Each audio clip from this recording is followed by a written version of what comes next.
So here's the story.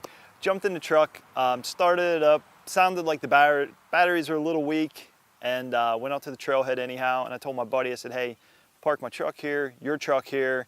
I'm not filling it with my batteries. And we did like a 3-day backpacking trip. Went up to my truck, dead as a doornail. So then I had to go directly to the shop once we got it jumped, directly to the shop, and we replaced it with batteries. I was kind of at their mercy. I had to pay what they wanted. I'm going on a trip now, and I told the shop that, hey, check these out, see what the batteries are drawing. They sounded weak. The guy comes back and said, yes, this one battery, because I have 2 in this truck, one battery, it needs replaced. And the first thing I said was like, I just got these things, you know, like 3 years ago. It has to be good. Went back, found the paperwork for the warranty. They're pretty much out of warranty by 2 months. So the lesson here is, I'll show you in a bit, I'll tell you right now, is to, when you purchase batteries, put it in the Google Calendar or your calendar that the new batteries I have now are 3.5-year warranty.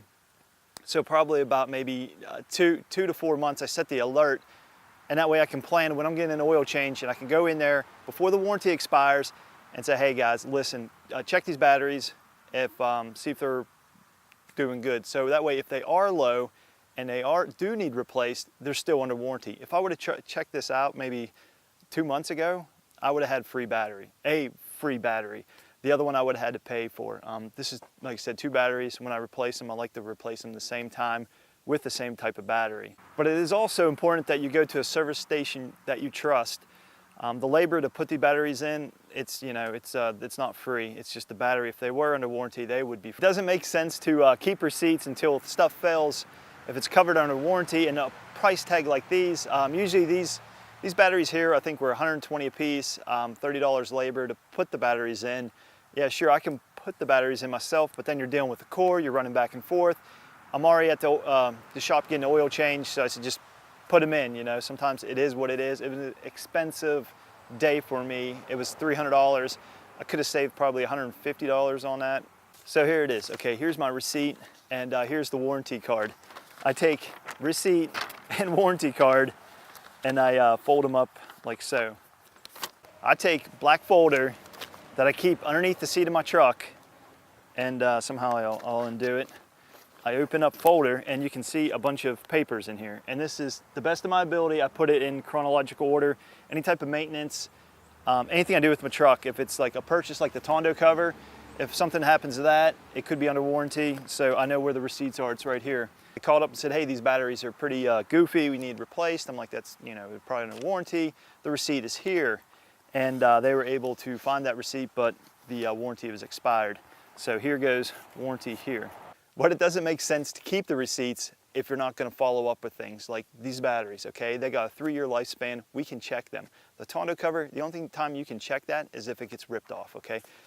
So the batteries, again, they have a 3.5-year warranty on it. I go to my Google app or any type of alert, and probably about, you know, 2 months, 3 months before the expiration or the warranty is going to be up, I'll have an alert. It's going to send it to me, and that way I can plan my oil changes accordingly. I'll go in there, say, hey, do the oil change, check the batteries, they test bad. Another thing I found out too is some of these shops are so hit or miss about like when they put on basically the tester they have is like it's an amperage, and it'll draw the amps down, and it's going to test the battery under load. But their tester does not have a pass or fail rating on it, so it was almost up to the shop's discrepancy.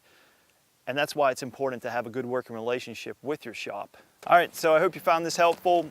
Learn from me, trial and error, operating experience. I think it's a big truck right there, but hopefully this saves you $1 or $2. But the important thing is to keep track of your receipts in a folder, and I keep it right underneath the driver's seat of my truck. That way, if something happens, I know where it's at. But the big thing is you got to follow up on these warranties. You know, if I have a 3.5-year warranty on these batteries, it makes perfect sense to go in there, like, you know, whatever months that is. I don't even know. But it makes perfect sense before the warranty expires to have it checked out on the charger. And it's really important to have a good working relationship with this shop, because if it's on the ragged edge of maybe being good or bad, they may lean towards bad, and that's going to help you out. I mean, it doesn't make sense to have a brand new vehicle, you know, you got 36,000 mile bumper to bumper warranty, and at 35,000 miles, you need to take it into the shop and just get it looked over. I don't know, tell them you hear a noise in the engine or you hear this going on.